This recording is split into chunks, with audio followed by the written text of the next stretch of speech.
Volkswagen ramps up its efforts in the EV segment with this ID.4 compact mid-size crossover, the marque's first global market electric vehicle. It aims to deliver more of a premium choice than volume brands can currently offer in this rapidly growing segment. Ready for the EV switch and need a reasonably compact SUV with a bit more of an upmarket feel? We think you might be tempted by this one.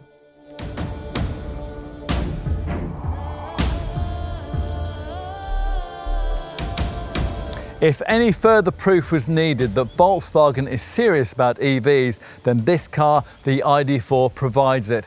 It's the first all-electric model that the Volkswagen brand will sell globally, and it'll play a key role in the realisation of its maker's plan to sell 1.5 million EVs worldwide by 2025. Expect the ID.4 to account for about a third of that total, so yes, it could hardly be more important. We mentioned global sales. Volkswagen sees this very much as a world car in the mould of the original Beetle or the modern day Golf. And because the world today is obsessed with SUVs, particularly compact and mid-sized ones, that's what this is. The aim here is to outsell established EV crossovers of this size, like Kia's e-Niro and the Hyundai Kona Electric, and in this model's more premium forms to take sales from slightly pricier ones, like the Ford Mustang Mach-E and the Tesla Model Y.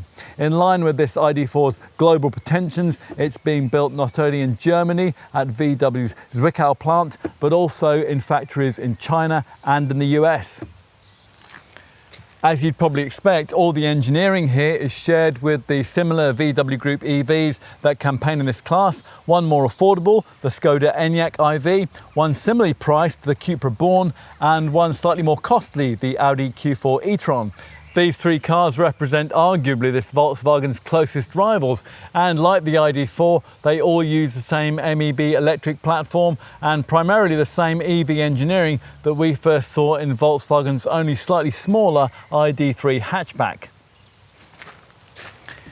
Lots of alternatives then, but there's no doubt that from the VW conglomerate's point of view, this is the most important of all the models that it's so far created as part of its £54 billion investment in EV automation. An initiative that will see the group build over 19 million electric cars by the time that Britain bans sales of all new petrol and diesel engine models in 2030. By that point, over 70% of all new Volkswagens will be EVs. A different world then, a taste of which we're about to get here.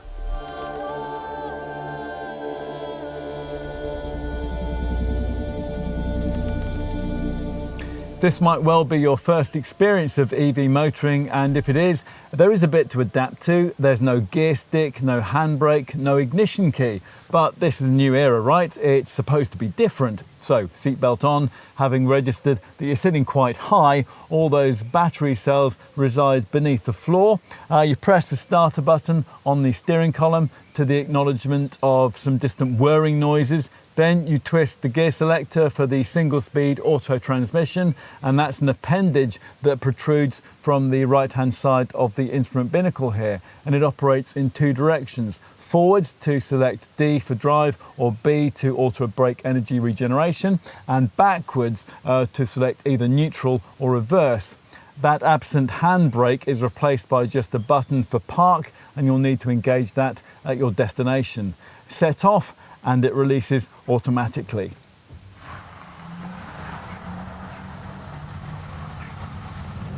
The forward thrust away from rest isn't quite as abrupt as it is in Volkswagen's smaller ID.3, mostly because the ID.4 is nearly 200 kilos heavier, and that's a factor which affects most areas of the car's drive demeanour, sometimes helpfully and sometimes not. That, of course, is a legacy of the substantial battery packs that it has to carry about. Base models, which respectively feature electric motors developing either 148 or 170 PS, use a 52 kWh lithium-ion unit weighing 344 kilos. This longer range variant, though, uses a motor putting out 204 PS, and it has a rather more substantial 77 kWh battery pack, tipping the scales at 493 kilos, hence the portly total 2,049 kilo curb weight. Despite all that, the performance on offer is reasonably brisk, or at least it is with this 77 kilowatt hour model, which makes 62 in 8.5 seconds. That's half a second quicker than the 170 PS 52 kilowatt hour variant. The entry level 148 PS version's 10.9 second figure is somewhat more leisurely.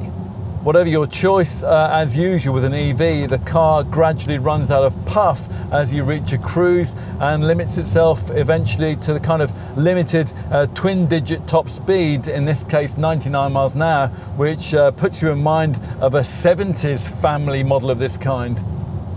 Something perhaps like the original Beetle, a model that Volkswagen keeps referencing in its ID.4 marketing, because this car, like that post-war design, is rear-driven in all its volume versions at least. There was a good reason why back in the 40s Beetle designer Ferdinand Porsche favoured this format, and when you drive an ID.4 in town you quickly realise the real advantages of placing the powertrain, the electric motor and the associated single-speed auto gearbox on the back axle, thereby freeing up the front wheels for steering duties.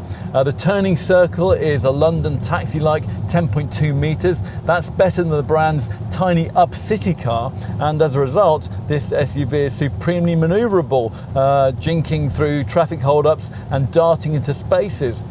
As with other electric vehicles, this one's town travel is characterised by its need to constantly emit a strange E sound, and that's intended to warn pedestrians of this ID.4's impending approach. You do wonder though why it's necessary for this feature to sound so otherworldly. Other brands use film composers to create rather more pleasant melodies. The rear-driven format also benefits this Volkswagen beyond the city limits. It allows a near 50-50 virtually perfect weight distribution, which together with the low centre of gravity that's provided by that central battery placement helps to disguise those extra battery kilos. Traction through the turns is excellent, and body roll is checked by firm damping that's cleverly engineered for suppleness over poor surfaces, although bigger potholes and speed humps and more extreme cases of broken bitumen will catch it out unless you've stretched all the way to the top of the range and you've got yourself a model with adaptive damping. All of which ought to provide the recipe for a decently sporting EV, and in some ways it does. Volkswagen has equipped the ID.4 with the Vehicle Dynamics Manager setup, which was developed for the current Golf GTI. This works a bit like a conductor in an orchestra, overseeing and networking all the car's electronic systems, the electric motor, the stability control, the XDS differential lock, and if it's been fitted, the DCC adaptive damping, so the rear wheels find grip in almost every situation. Yes, you do feel the prodigious curb weight with an initial reluctance to turn into tight corners at speed, but persevere and those tractional tools help all that bulk to work for you, planting the car reassuringly into the tarmac in a manner that really inspires confidence. It feels good through faster corners as well, and that's helped by the way that Volkswagen's EVs differ from their combustion counterparts in the placement of the steering rack ahead of the front axle. Unfortunately though, feedback through the helm has been clinically anaesthetised, even if you opt for a top model with the progressive steering setup, which uses variable steering rack and pinion gearing to give rather more direct responses to larger steering angles. Either way, although the rack is direct and wakes up nicely at speed, it seems to have little interest in handling communication, even when you select Sport, which is the most dynamic of the three main drive mode settings that the drivetrain provides. The others are Eco and Comfort. Plus, there is also an individual menu via which you can select your own parameters. The kind of customer who's likely to want to do that is the kind of owner who's being targeted by the lineup's performance flagship model, the GTX. Here, the top 77 kilowatt-hour battery is mated to electric motors on both axles, which delivers four-wheel drive capability and a more potent 299 PS total output. That's good enough to improve the sprint time to 6.2 seconds and the top speed to 112 miles an hour. There's also an extra drive mode, traction, which might be helpful in the unlikely event that you want to put to use the 1-ton unbraked trailer towing capacity figure, which applies across the ID.4 lineup.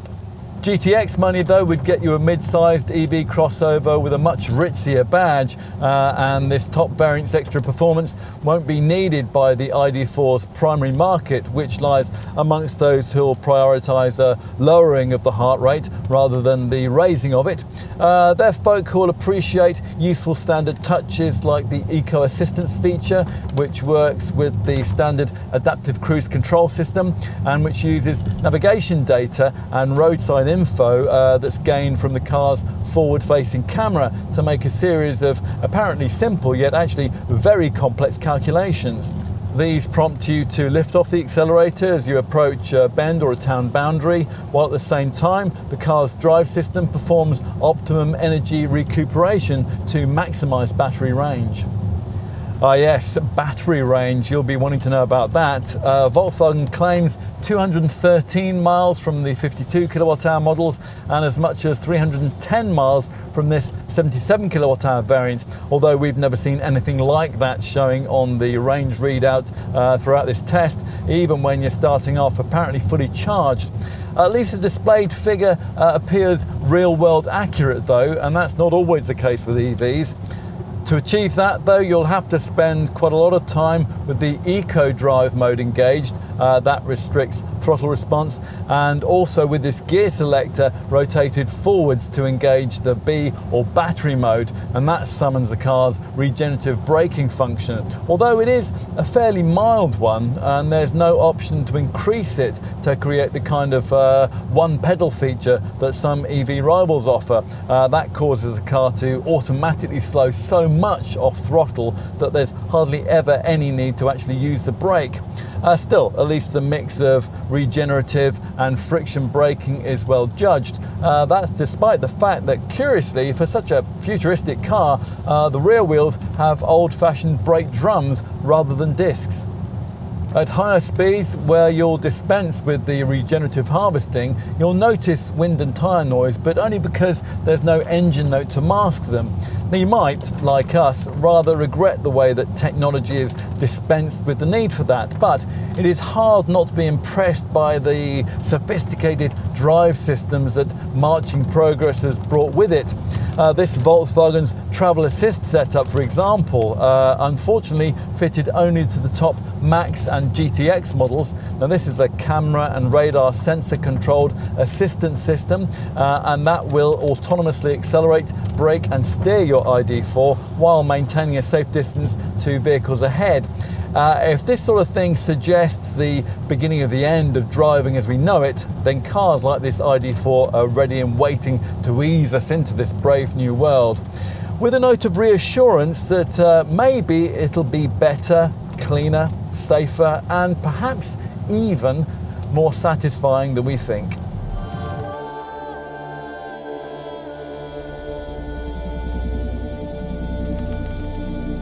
This ID.4, says Volkswagen styling chief Klaus Sicchiora, represents the evolution of electric vehicle design. Well, it's certainly an evolution from the friendly but slightly anonymous look of its showroom stablemate, the ID.3 family hatch, and it's a more substantial thing. It's 287 mils longer and 60 mils higher, with short bonnet proportions unlike any existing Volkswagen SUV. All of this was first seen on the brand's ID Cross concept car of 2017, which has been carried into production with minimal changes. The profile is certainly distinctive thanks to a variety of careful touches. An A-pillar that starts a long way forward, a strong wave-like shoulder line, arched flanks and a low dynamic roof arch that's here trimmed in silver, which is intended to make the silhouette look long and stretched. Now, although the underpinnings and the wheelbase length are the same as that of the compact ID.3, the dimensions here are actually slightly larger than those of Volkswagen's Tiguan mid-sized SUV. The ID.4 is 75mm longer and 63mm taller than that car, and it gets larger wheels that vary between 18 and 21 inches in size. We've got the 20-inch Dramen black diamond turned rims here. The rear wheels are rather curiously equipped with old-fashioned drum brakes. Apparently, thanks to the EV setup's regenerative braking element, there's less need for the actual brakes to do the stopping, so rear drums are all that's needed. Anyway, they impose less drag on the braking surfaces than discs. There's a single charging flap here on the driver's side, and all the usual SUV cues make an appearance. Roof rails and lower body cladding to emphasise the slightly raised 16cm ride height. Plush models get this contrast coloured black roof too. All the key drive stuff sits over the rear axle, principally the single-speed gearbox and the permanent magnet synchronous electric motor, which has been mated to it. Both are very efficiently packaged. Now, Volkswagen says that both elements, together with the associated control electronics, they collectively weigh just 90 kilos, and they could fit into a typical gym bag. All of this is powered by a high voltage battery, which has been efficiently arranged in the underbody to save space.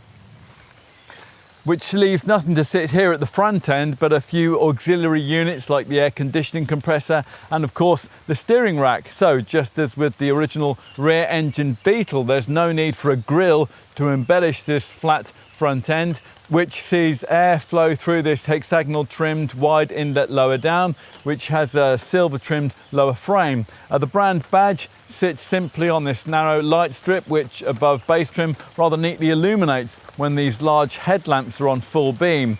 Those LED headlights look a shade meaner than those on the ID.3, and as on that car, they can be embellished with IQ Light matrix technology featuring electrically operated modules styled to be reminiscent of human eyes. At the rear, if you can stretch beyond base trim, the LED tail lamp clusters get 3D animation with light emitting diodes featuring fibre optic cable elements lighting in an unusually rich red. The brake lights illuminate in the shape of an X, and a red light strip connects the clusters, emphasising the body's width. It's 13mm wider than a Tiguan. There's a white finish for the central Volkswagen badge and for the ID.4 lettering just beneath it. The roof spoil is so subtle that you almost don't notice it. Corner cutouts house the reflectors, and a lower silver strip tries rather unconvincingly to offer the feel of a skid plate. More importantly, under all of this sits the car's sophisticated MEB platform, development of which has taken the lion's share of the £54 billion that the Volkswagen Group has spent in developing its new era EV technology. This chassis is of course shared with all other VW Group brands. It already features in close group rivals like the Skoda Enyaq iV, the Cupra Born and the Audi Q4 e-tron. Plus, it'll also be licensed out to Ford, with the result that there could be up to 20 million cars running on these same underpinnings by 2029. Enough with the outside, let's take a look in the cabin. A bit disappointingly, these flush-fitting door handles are fixed so they don't spring out as you approach. Each exterior mirror incorporates a small projection light, and that casts a honeycomb pattern of light onto the ground when the door's opened, and that's a typical ID series styling theme. If you've avoided the cheapest trim level, there's no need for a key or a fob. And inside, there's no need for a gear lever, an ignition slot or a handbrake either. And that's just the beginning of the things that you'll have to adjust to in a cabin that's designed around what Volkswagen calls an open space concept. As you enter, a wide, narrow light strip beneath the windscreen, the ID light, will indicate the car's readiness to drive. It's a bit difficult to see in daylight, but it'll be a real talking point at night. You sit quite high on top of all those batteries, and the interior design is all very similar to the ID.3, but with an extra dose of maturity that's emphasised by this silver central fascia strip. As with that lesser model, the dash panel appears to float as if it's not actually connected to the center console, and its front section drops down towards the interior in a series of steps. Now, fortunately, it's not mandatory to have this test car's rather impractical white trim. Now, it gives the cabin all the tactile appeal of a hospital MRI scanner, and it decorates the steering wheel, the drive selector, and the switch panels on the doors and under the central screen. Even with some of the alternative cabin colours specified, the minimalist, open plan but rather clinical feel still persists. Volkswagen has tried unsuccessfully to lift that by imprinting play and pause symbols on the two footwell pedals. Everything's electric, of course, and rather like BMW i3, the gear selector is housed in a right-hand protrusion from the instrument binnacle, although here there's the additional novelty in the fact that the whole binnacle moves up and down as you adjust the wheel. Other adjustments, well, they're done using either touch-sensitive buttons like the fiddly sliders here for the climate system, or with voice control that's prefaced by the command Hello ID. As in the Golf, we found this voice system to be a bit hit and miss, particularly with noisy kids in the car. It struggles with postcodes, and there are plenty of things that for the time being, until Volkswagen gets around to a software update, it simply can't do, adjusting drive modes, for example. Once you do master the ID parlance though, talking to your ID.4 in this way should become second nature, and it'll allow you to do things like adjust the temperature, to play your favourite song, to make or receive a call, or to give directions. Now, those last two functions are also assisted by colour coordinated flashes from that ID light strip, which also displays in green when the car is charging and flashes red should the front assist sensors indicate a need for you to brake suddenly. It's all a generational step away from the kind of cabin technology you'll get on most more established rival EV crossover models, Hyundai's Kona Electric and Kia's e-Niro, for example, and that's something that's further emphasised by the screen tech on offer. Now, you actually get more square acreage of monitor in a Golf than an ID.4, but of course TFT displays dominate here, with a little 5.3-inch one behind the steering wheel and a main tablet of 10 inches in the centre of the dash. This is also available in 12-inch form at the top of the range. Let's start with the bisected binnacle monitor, which can show navigational instructions, but primarily prioritises the central digital speedo with speed sign recognition above and gear selection and battery charge info below. To the left is a drive assistance graphic, which can be either minimised or maximised with a swipe on this steering wheel view button.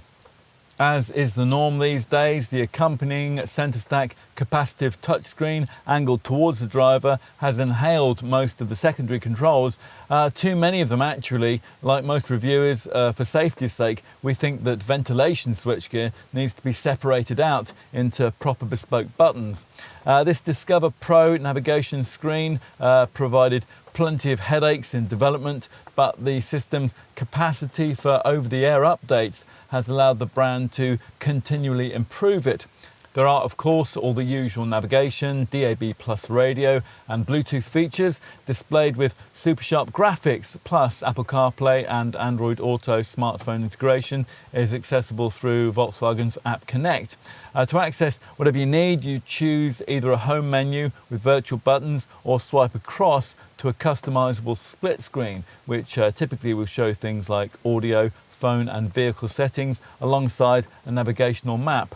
That vehicle section is particularly useful actually, with charging info and a data section offering selectable since start, long term and since charge options.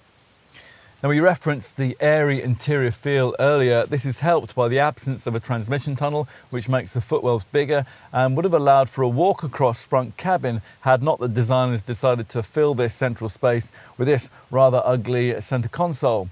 Build quality from the Zwickau factory in Saxony, it's up to the high standard we expect from Volkswagen. Unfortunately though, some of the materials used are not. Yes, it all does feel a bit nicer than in an ID.3, and the brand has tried unsuccessfully to distract attention from that with this slush moulded dash top panel and a variety of upholstery and trimming colours, but it's difficult not to notice some of the hard and rather cheap plastics that feature elsewhere, with this lift out central cup holder, for example. It's the sort of thing that'll be just about acceptable further down the range, but which feels really quite hard to accept at the premium prices that the brand wants to charge for plusher variants like this one. We get that EV technology is expensive and that sacrifices obviously have to be made to keep asking prices affordable, but you really do wonder whether it's necessary for the penny pinching to be quite so obvious. I mean, a Golf costing 20% less has far more of a premium feel. Perhaps the object was to leave an open goal for the Audi version of this design though. Some of the other cabin issues too smack a little of cost cutting. The important volume and temperature controls at the bottom of the central screen don't illuminate at night, nor does the inside of the glove box. Only half of the interior of that can you actually use. Some of the central screen functions lag, and the switches for the rear windows and the door mirrors are needlessly fiddly. Touch-sensitive fascia and steering wheel buttons aren't our favourite element of modern cabin design, and these ones don't tend to respond with much conviction. Now that means that you sometimes find yourself turning things back off again because you've pressed the button twice, thinking that it hadn't registered the first time. But there's plenty that we really like too. That ID light strip will be a real passenger talking point, and there are lovely touches like dimmable overhead lights and a standard multicolour ambient lighting system which bathes the cabin in your choice of 30 soothing shades after dark. Plus there's standard heat for the steering wheel and the front seats, and those chairs offer reasonable comfort too, and they include an adjustable armrest. Although it is a little bit disappointing that they do without lumbar support, unless you splash out on the ritziest trim levels. At the top of the range, you can also have a clever augmented reality head-up display, and that projects a three-dimensional staggered image at an apparent distance of around 3 to 10 metres in front of the vehicle. Thick pillars, both front and rear, can sometimes make this Volkswagen a bit difficult to see out of in tight parking situations. It's better though than a Ford Mustang Mach-E in that regard, and it's aided by a glassy cabin which makes the ID.4 feel significantly more spacious than the brand's alternative conventional Tiguan SUV. With easy room for 6-footers, there's certainly more leg and head space than you'll get in those rival Hyundai and Kia EV models we mentioned earlier on. And there's more storage capacity too. Now, much of this is in this lower central console, which has a roller blind top, which slides back to reveal silver-tipped adjustable dividers, twin USB-C ports and a leading edge cubby. Ahead of that, the removable cup holder insert we mentioned earlier sits on top of a wireless charging mat. There's no overhead sunglasses compartment, but you do get a ticket clip in the driver's sun visor and big flock-lined door bins. Right, time to take a look out back. Now, despite the fact that this car's 2,766mm wheelbase is the same length as that of the slightly smaller ID.3, it ought to be pretty spacious back here because there's 88mm more length between the axles than you'll get in Volkswagen's Tiguan.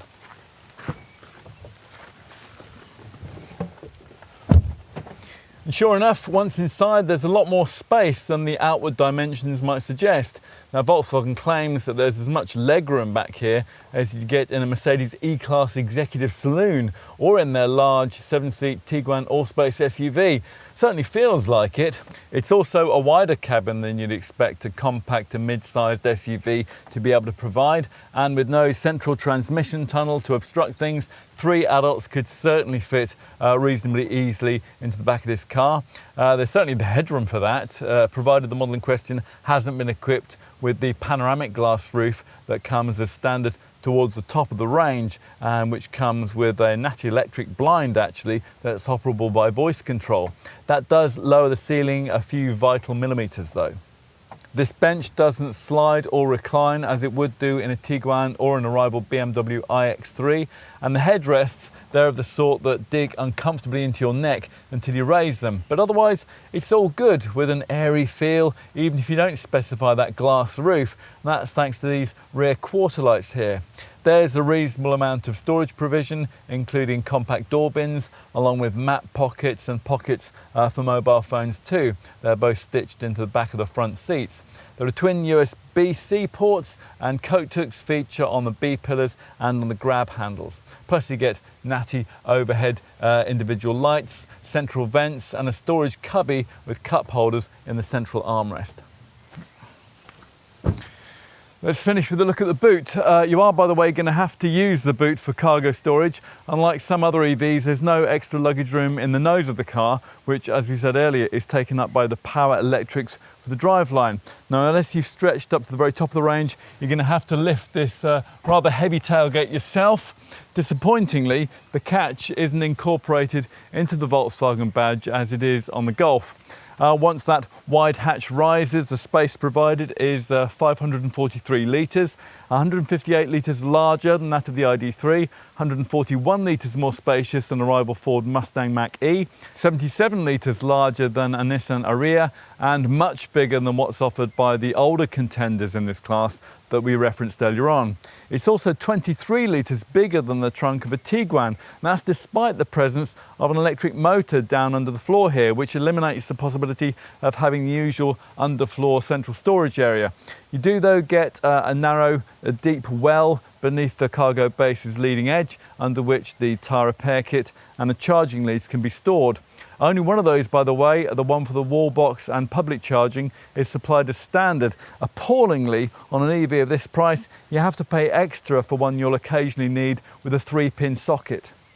There's quite a high lip to lump your stuff over, and annoyingly, quite a few of the trim levels, as here, lack things like net partitioning and a variable height boot floor, which you can't specify optionally. Talking of trim, the recycled load area cover feels quite cheap, and the boot carpet cheap and abrasive. Still, once you get your items in, the space provided is square and very usable, with wide recesses at either side so that things like golf club bags will more easily fit in. Up to 9 carry-on suitcases could be accommodated, and that's 2 more than you get in a rival Ford Mustang Mach-E. There are no fewer than 8 body-coloured tie-down points. There's a bag hook and a light on each side. There's also an elasticated strap on the left and a warning triangle neatly incorporated into the inner part of the tailgate. The rear bench doesn't split flexibly 40-20-40 like it does in, say, that BMW iX3 we mentioned earlier on, but Volkswagen does at least provide a ski hatch so longer items can be poked through into the cabin. Flattening the 60-40 split rear bench frees up 1,575 litres of capacity if you load to roof height.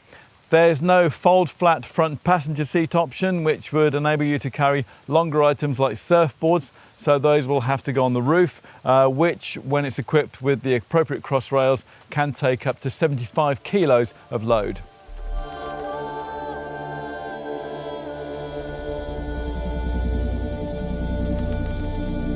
Choosing an ID.4 can initially seem likely to be a complicated process with all the various battery sizes, electric motor outputs, charging issues, trim options and possible accessories. Although Volkswagen has done its best to try to simplify the process, we're going to try to simplify it some more. All variants use the same single-speed automatic transmission, and they all support the main charging options which will be available to you: 7.2 kilowatt single-phase or 11 kilowatt three-phase AC and 100 kilowatt DC charging. There's only this single 5-door SUV body shape, but Volkswagen has developed a whole range of EVs with the same chassis and drivetrain. We've already seen the ID.3 family hatch, and there'll be an ID.5 coupe version of this ID.4 too. But let's assume that this ID.4 is what you really want. Now, from launch, the range kicked off with the base city spec model that was featuring the most affordable 52 kilowatt hour battery, good for up to 213 miles, mated to the lower powered pure spec 148 PS electric motor. That entry-level version priced from just under £35,000, which made it the only variant in the range that was eligible for the government's £2,500 plug-in car grant, which therefore reduced its launch price to just over £32,000. Depending on when you're viewing this film, check to see whether any versions of this car still dip beneath that £35,000 government price threshold. Otherwise, with an ID.4, you're on your own with the asking figures, which from launch saw the other 52 kilowatt hour variants in the lineup pitched in the £35,000 to £40,000 bracket. There is plusher style trim available to you if you want something a bit nicer than city spec. From launch, there really wasn't much incentive to order a city spec ID.4 with the gutsier pure performance 170 PS electric motor, because the extra £1,500 that was required for that pushed it over the threshold for the plug-in car grant. That faster motor, though, has since proved to be a really popular option with style spec customers. They also get the pure and the pure performance motor options. If driving range is everything, though, you're going to want to restrict your interest to ID.4 derivatives equipped with the larger 77 kilowatt hour battery that we're trying here. That's good for up to 310 miles, and it priced from launch in the £40,000 to £50,000 bracket. Derivatives with this bigger battery have to be had with a bigger Pro Performance spec 204 PS electric motor, and there's a choice of Life, Family or Max trim levels. Or if budget is less of an issue, then you can always stretch up to the very top of the lineup when in the most dynamic GTX model, that same 77 kilowatt hour battery is mated to electric motors on both axles. Hence that sporty GTX version's four-wheel drive capability and its more potent 299 PS total output. Prices start there from around £50,000. Before we get into the specifics of equipment, let's take a look at the value proposition here. Now, you might be interested to know how this ID.4 model's pricing compares with a mechanically almost identical ID.3 family hatch, which, unlike this SUV, isn't a global model. For the time being, it's sold only in Europe. To blur the differences between these two EV designs, Volkswagen has made battery sizing and electric motor outputs slightly different, and of course many more ID.3 models towards the lower end of that range qualify for that government grant. All of that can make the price difference between these two models look really quite significant. Even that base ID.4 52 kilowatt hour 148 PS city spec model, which, as we've said, does qualify for the grant, will cost you around £5,500 more than an equivalent base 58 kilowatt hour 145 PS ID.3 Life model. If you're wanting the larger 77 kilowatt hour battery, though, the difference to go from an ID.3 to an ID.4 is only around £2,000. How does the ID.4's EV proposition stack up against comparably sized combustion engine family Volkswagens that you could get for similar money, though? Well, the most obvious point of comparison here is with the brand's conventional mid-sized SUV, and that's the Tiguan. Now, at the time of this test in summer 2021, the brand was asking around £30,000 for a base spec life-trimmed Tiguan with DSG automatic transmission and the 1.5 litre TSI petrol engine, or about £32,000 for a DSG-equipped Tiguan 2 litre TDI 115 PS diesel. The latter figure is, as we said, about the same as you'd pay for a base city-spec ID.4 with the 52 kilowatt hour battery and a standard 148 PS pure electric motor. That's once you've deducted that all-important government grant. If you're looking at blowing just over £40,000 on an ID.4 with the larger 77 kilowatt hour battery and the uprated 204 PS electric motor, the gap to comparable Tiguans is also pretty close. That's the kind of spend that you'd need for either a PHEV e-hybrid petrol Tiguan or one with a conventional 200 PS version of the 2 litre TDI diesel engine. But of course, you won't only be considering other Volkswagens in choosing this car. The range of compact to mid-sized EV crossovers and SUVs that's available in the UK is now broad and wide, with 3 of the available Volkswagen Group alternatives all sharing exactly the same engineering as this ID.4. So let's start with the Skoda Enyaq iV, which you might think at first glance doesn't actually cost a lot less than an ID.4. Prices for that Czech model, they also start at around £32,000 after subtraction of the government grant. But the Enyaq is standardised with the faster, pure performance electric motor, so there's £1,500 of difference right there. Plus, the Skoda also brings the advantage that all Enyaq iV 60 series variants equipped with the smaller capacity battery qualify for the government grant that we've just been talking about. So there's really much more affordable choice if you're shopping at the bottom end of the range, but you want more equipment. As you'd expect, pricing is a lot more comparable if you're pitching this ID.4 against the VW Group's Spanish EV contender in the segment, the Cupra Born. And if you want a more premium feel of an Audi Q4 e-tron, you'll need to budget between £2,000 and £3,000 more than you need for an equivalent version of this Volkswagen. There is, however, another similarly engineered segment contender too, and that's the Ford Mustang Mach-E. Now, the Blue Oval brand's shortcut into this segment was to buy all its EV tech from the VW Group. You'd only really be looking at the Ford if you were considering a 77 kilowatt-hour ID.4 model though, because the Mach-E comes only with either a battery featuring a usable 68 kilowatt-hours from around £41,000 or with one offering a usable 88 kilowatt-hours from around £50,000. What about contenders in this class though that don't use the MEB platform and battery combination that features here? Well, Nissan's Ariya is an interesting option with pricing starting from well under the £40,000 level for the base 63 kilowatt-hour model, and the Tesla Model Y is potentially even more affordable. Pricing is close to ID.4 levels for the base standard range model, and for around £40,000 you could get a potentially long range, larger battery model, and perhaps even equip that with a unique in-segment option of 7 seats.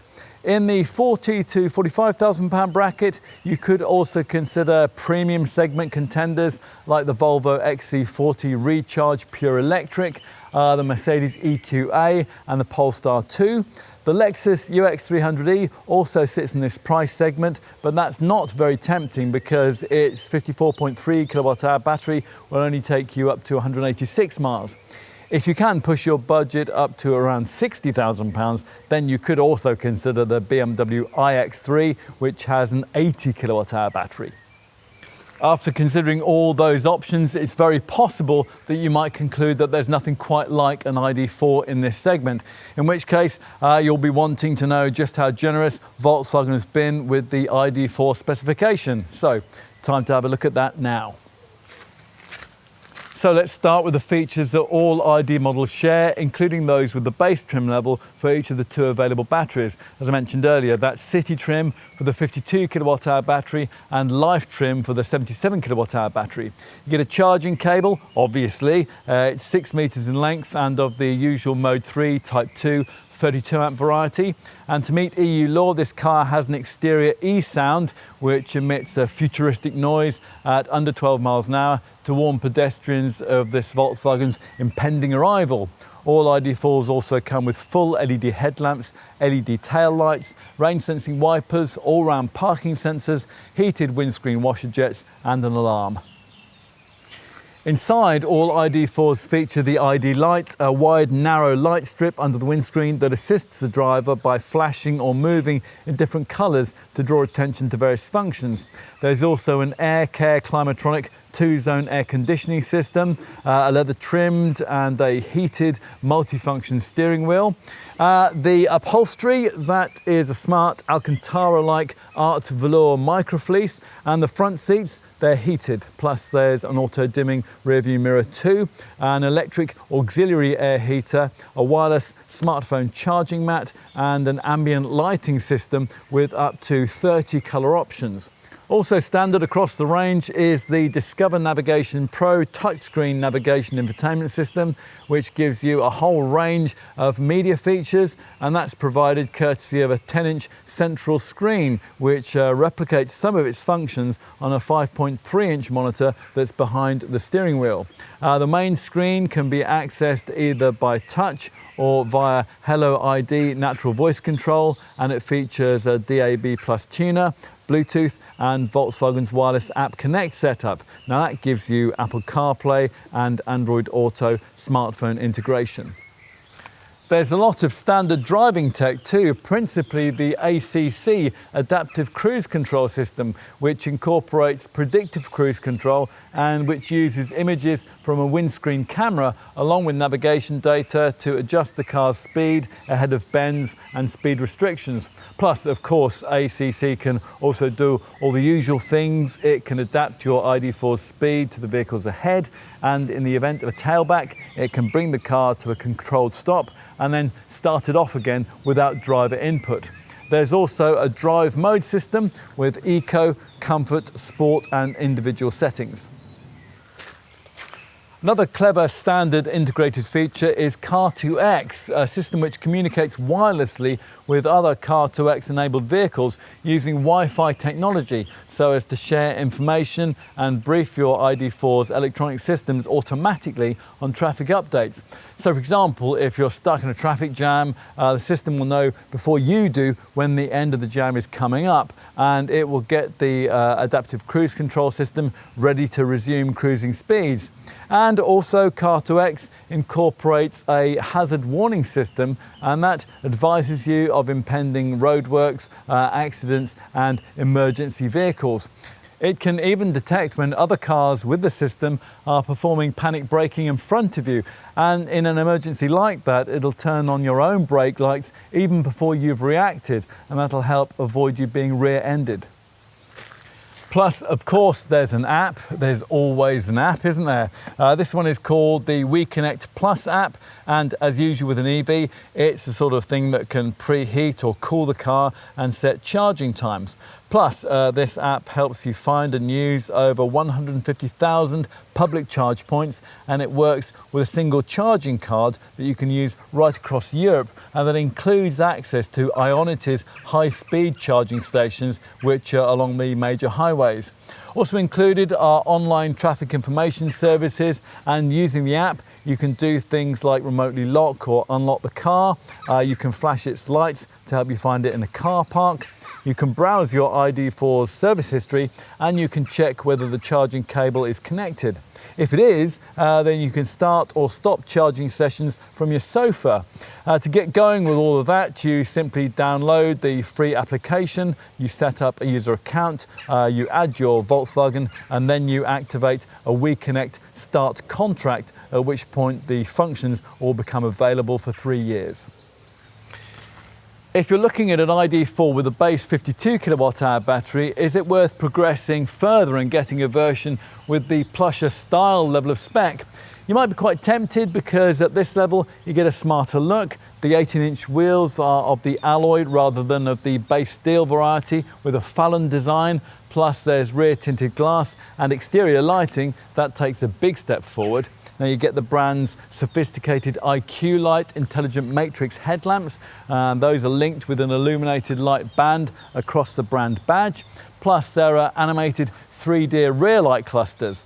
Also included with style spec is a rear view camera too, keyless entry and a 3-zone version of the AirCare Climatronic system that has separate controls for rear seat passengers. Plus there's also a variable height boot floor, and there are luggage nets for the cargo area. What if you want to stretch to a variant with the larger 77 kilowatt-hour battery that we're trying here?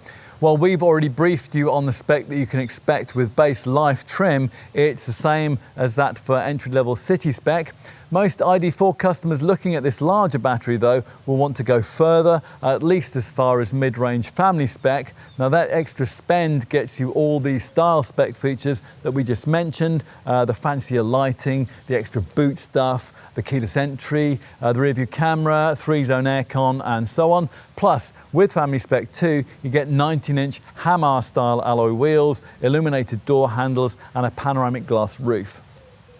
And finally, top spec Max trim adds to that with Style Plus front seats featuring 14-way powered adjustment and a massaging function. Plus, at Max Level 2, you get a clever augmented reality head-up display, a larger 12-inch screen for the Discover Navigation Pro central display, a powered tailgate, an area view camera. There's also DCC, which is dynamic chassis control, adaptive damping, and progressive steering. Now that sharpens responses as you turn at speed, and it makes parking maneuvering much easier.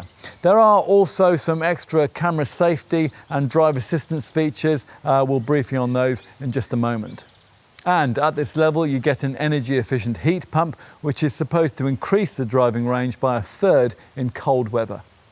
For completion in our perusal of the standard ID.4 spec across the range, we'll also tell you about the top GTX performance model. That replicates most of the elements of Max spec, but it has a look set apart by unique Istad 20-inch alloy wheels, a 15mm lower body height, an anthracite-coloured roof frame bar, bespoke outer front air intake grills, and a sportier rear bumper. Plus, there's also an additional traction driving mode profile. There aren't many options that you can have, and there would be even fewer if, as it should have done, the brand had included the Mode 2 Type 2 230-volt single-phase AC cable you'll need to attach the car to a domestic 3-pin socket, which of course you'll need for times when you've no access to a wall box or a public charger. And on that subject, if you haven't owned an EV before, then you'll have to remember to leave some budget aside for a garage wall box, either the base Pod Point one or the fancier Volkswagen ID Charge Pro box. Now we're going to brief you on those in our cost section. You can also specify that energy efficient heat pump that we just mentioned. That, as we said, should add a few miles to your driving range in the winter. Otherwise, it's all about aesthetics. Depending on the trim level that you're looking at, various 18, 19 and 20-inch alloy wheel upgrades are available, with big 21-inch Narvik rims available at the very top of the range.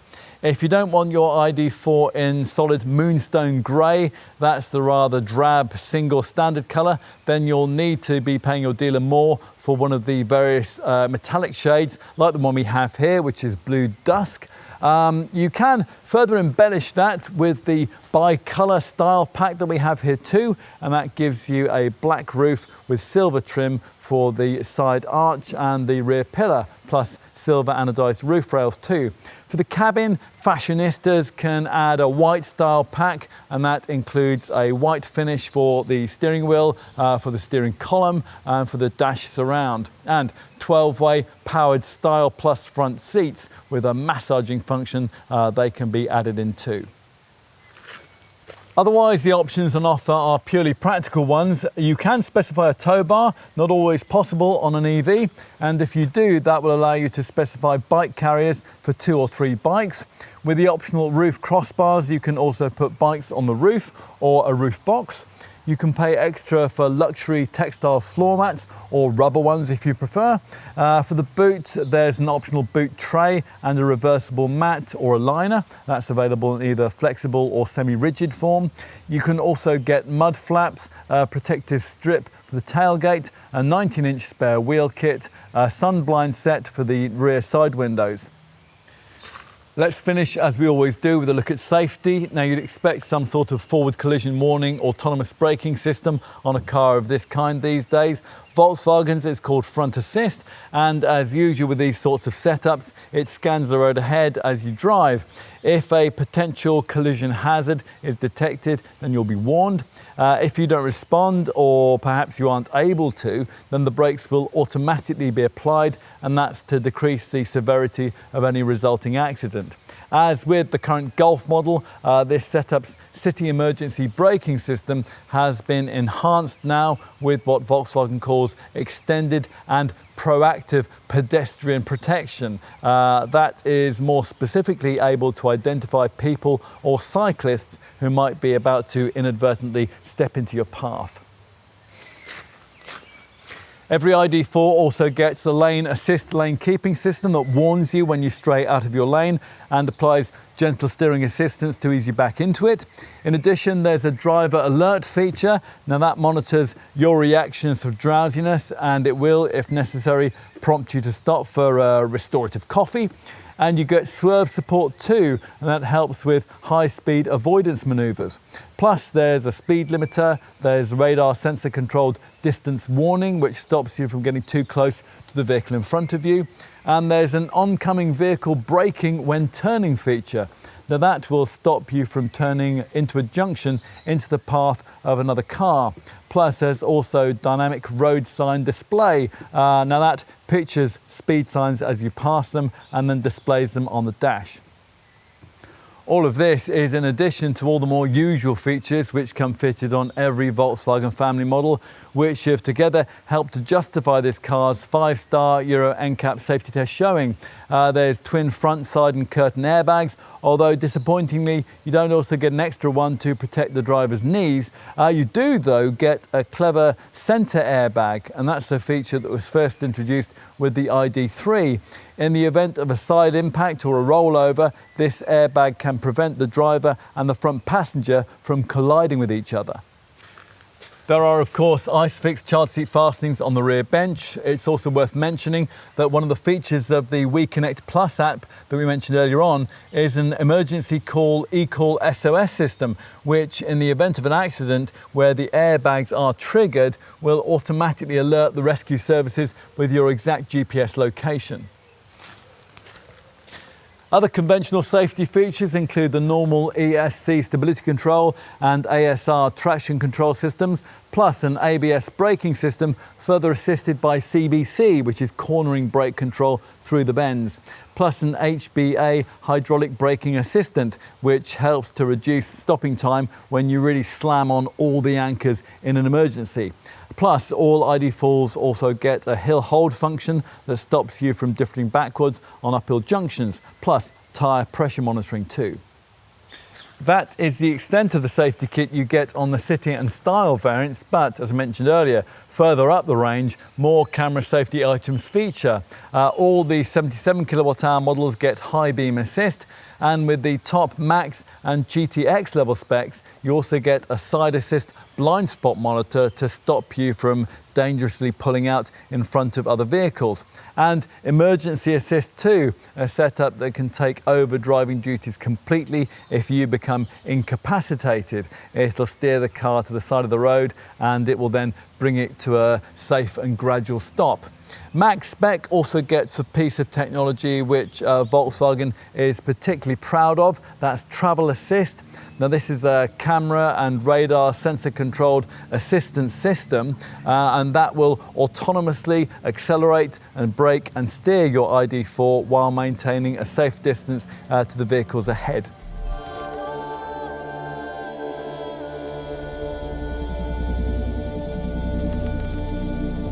Having found the driving range figures of Volkswagen's only slightly smaller ID.3 model reasonably satisfactory, we were interested to see how basically the same powertrain and battery setup would fare mated to a boxier SUV body charged with carting around around about 200 kilos of extra weight. Not that well as it turns out. That's something you'll especially notice if budget restricts you to one of the pure or pure performance ID.4 models powered by the smaller 52 kWh battery. The quoted WLTP rated 213 mile driving range for both those variants is a full 50 miles less than is claimed for a comparable 58 kWh ID.3, and it's easily bettered by some much cheaper EVs from the class below. A Renault Zoe in ZE50 form, for example, is WLTP rated at up to 245 miles between charges.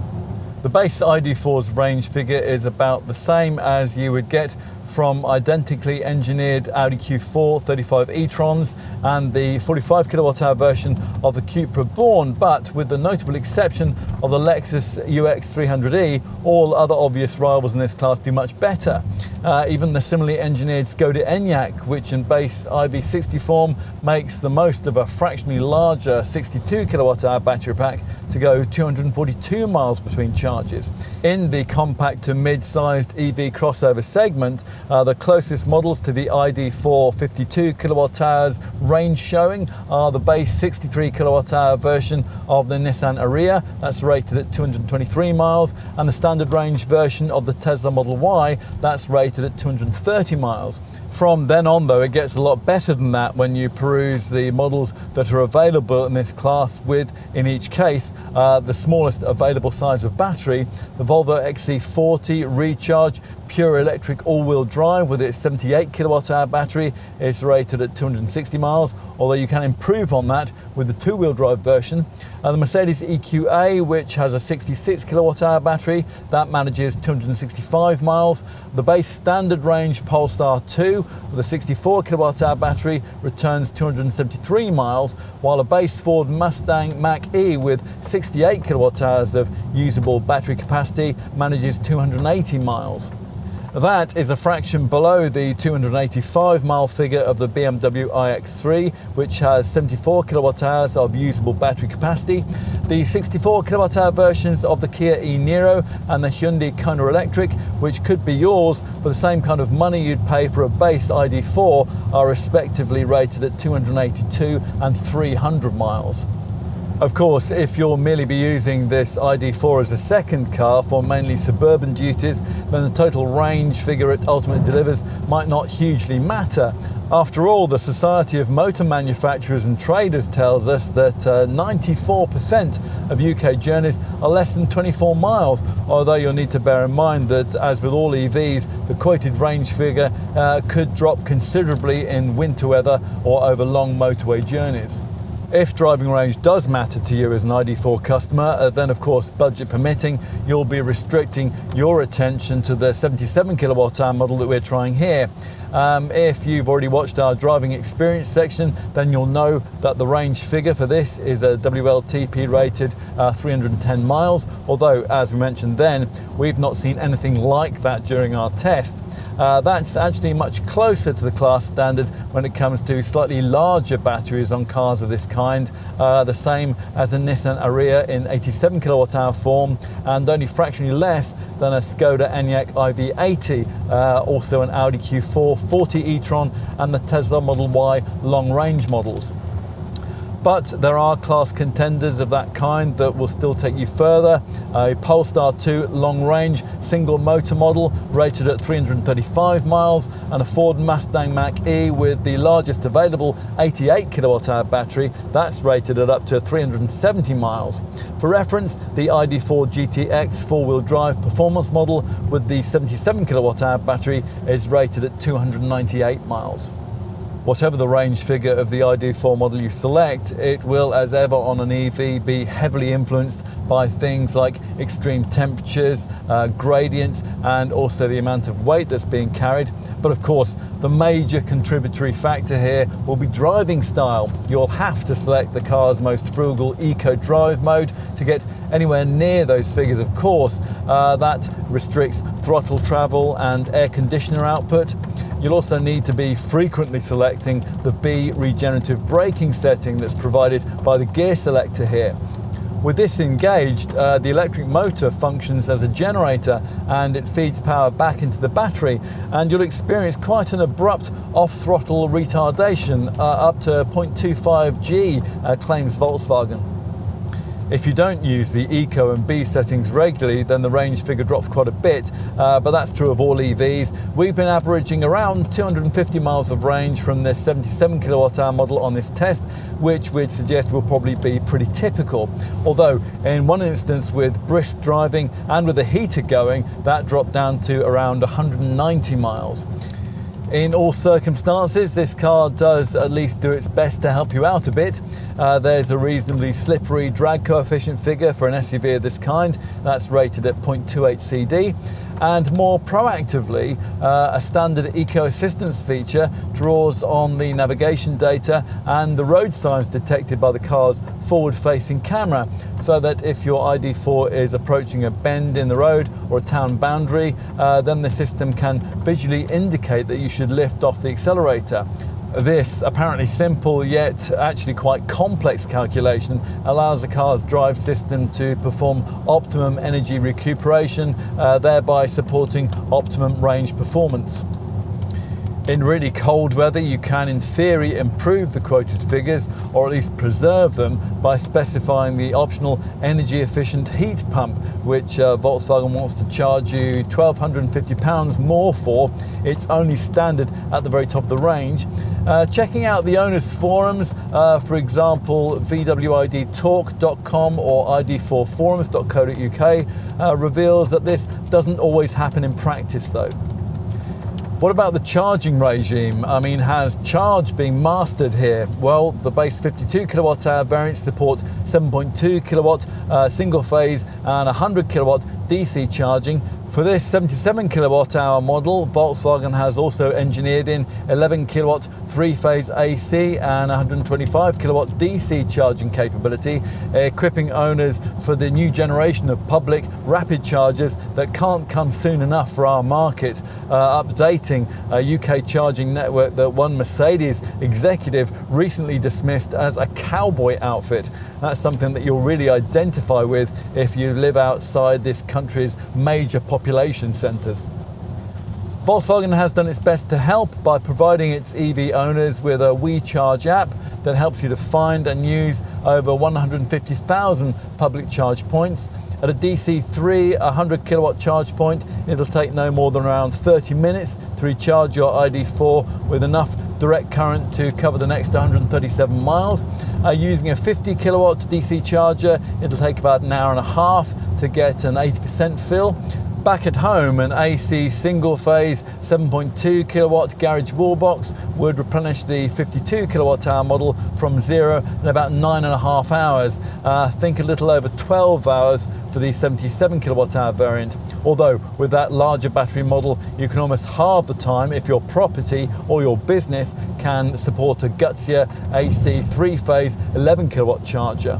At the other extreme, think in terms of needing to double the 7.2 kilowatt garage wall box charging time that we just quoted if you just connect up to a conventional 3-pin domestic plug.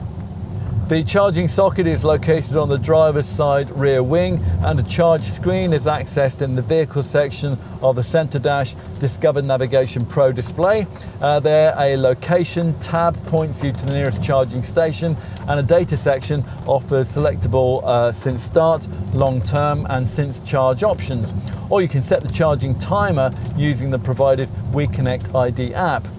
Using this, you can charge at public points across Europe with just one charging card, which is based on a WeCharge plan tailored to suit you. Plus, you'll get exclusive prices for using the Ionity high-speed charging network, although most of the rapid chargers for that are on the continent.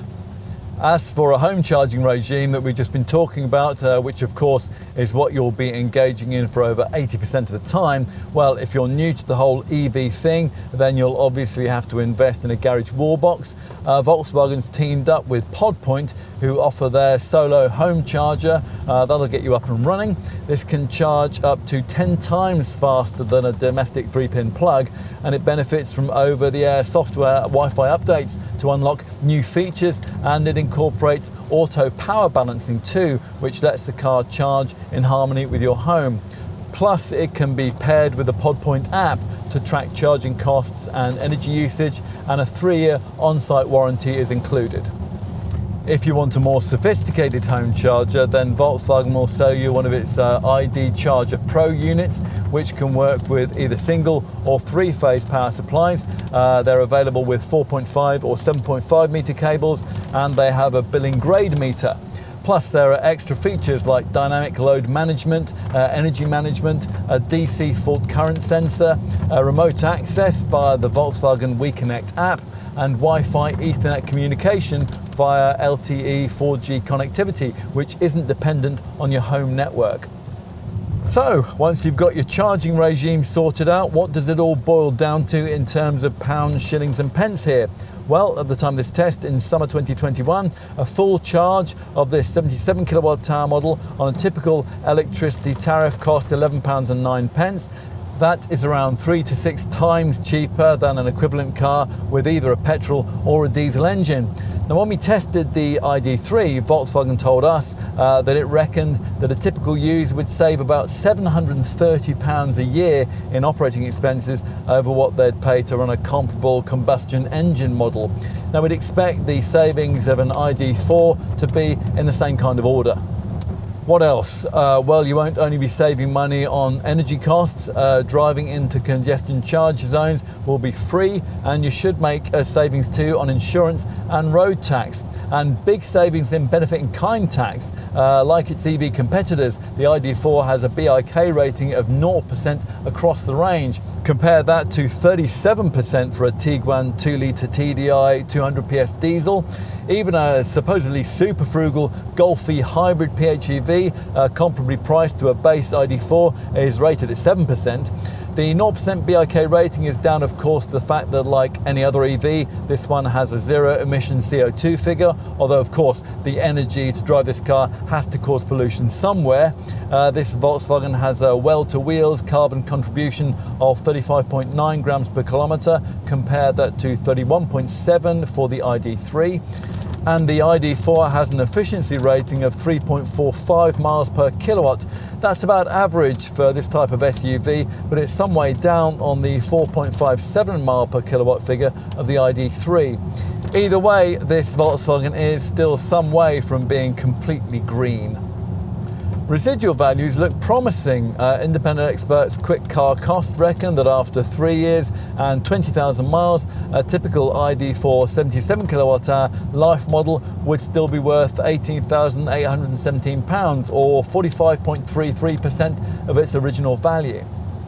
That is fractionally less than a Polestar 2 single motor standard range model, 46.16%, or a Kia e-Niro 64 kilowatt hour model, that's 46.69%, but it does shade a Hyundai Kona electric 64 kilowatt hour model, that's 43.09%. It is significantly better though than a standard range Ford Mustang Mach-E at 41.41%. Insurance on the ID.4 is very comparable to what you'd need for a smaller ID.3. It starts at Group 22p or 23p for the pure 52 kilowatt hour models. It's 25 or 26p for an ID.4 52 kilowatt hour model with a faster pure performance motor. As for the 77 kilowatt hour models with the Pro Performance motor, it's Group 29p for Life Spec, 30p for Family Spec, and Group 31p for Max Spec. An ID.4 driver will enjoy lower maintenance costs than would be needed for a combustion model. There's obviously no oil changes required, and regenerative braking, that means that the brake pads are designed to last the life of the car. There's a fixed servicing schedule with a basic inspection after 2 years, that's unlimited mileage, and subsequent services every year or 20,000 miles. Volkswagen says its aim is to make sure that the battery pack lasts as long as the car does too, and sure enough, that battery pack is warranted to have at least 70% of its usable capacity after 8 years or 100,000 miles. Rather refreshingly, by the way, the battery size figures that Volkswagen quotes for this car are net usable ones. That's a more honest trend that was started by Tesla. Other brands tend to quote gross battery sizes and then put the usable size in the small print. There's the usual unremarkable 3-year and 60,000 mile warranty from Volkswagen. The third year is operated by the retailer.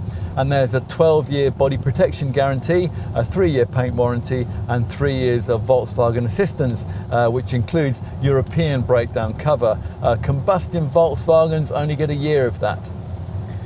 What else might you need to know? Well, your green-bearded friends might like to learn of the fact that this is a carbon-neutral product. It's manufactured at Volkswagen's plant in Zwickau, which is the most efficient plant in Europe. It uses 100% green electricity. Where the plant's emissions are unavoidable in things like transport and logistics, Volkswagen compensates by contributing to internationally recognised climate protection initiatives like forest protection projects in Borneo. So an Asian farmer's land might be forested as a result of your ID.4's creation. Which all sounds great until you consider the fact that with technology as it is at present, automotive EV batteries are going to end up in landfills at the end of their lives, and that is about as far from being green friendly as it's possible to get. Volkswagen, like other brands of course, is working hard to try to change all that. They're building a pilot plant at Salzgitter which either gives batteries a second life or uses them as a source of raw materials after recycling. This is all part of the huge investment that the VW Group conglomerate has made here, but one with an eye very much on its bottom line. From 2021 onwards, EU law requires automakers to meet an across-the-range average emissions level of 95 grams per kilometre, with a fine of €95 for each gram over the limit. That's the figure then multiplied for every car sold. As a result of that, it was reported recently that in order to minimise punitive financial penalties as a result of that policy, Volkswagen needs to sell one electric ID.4 for every 2 conventionally engined Tiguans. The stakes here, in other words, could hardly be higher.